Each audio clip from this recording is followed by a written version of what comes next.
Welcome to Kenton's videos. Enjoy the video. In this video, I will show how to change a Dodge Charger cabin air filter.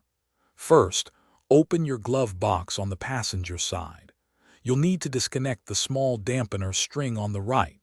Then, gently press in on both sides of the glove box to release it from its hinges, allowing it to swing down completely. With the glove box down, you'll see the cabin air filter housing cover.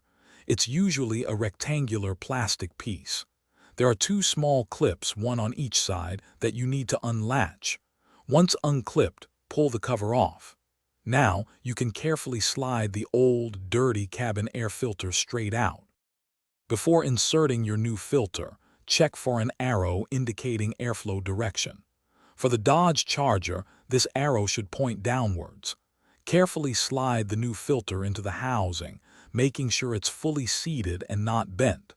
Proper orientation is key for effective filtration. Now replace the filter housing cover, ensuring the two clips snap firmly into place.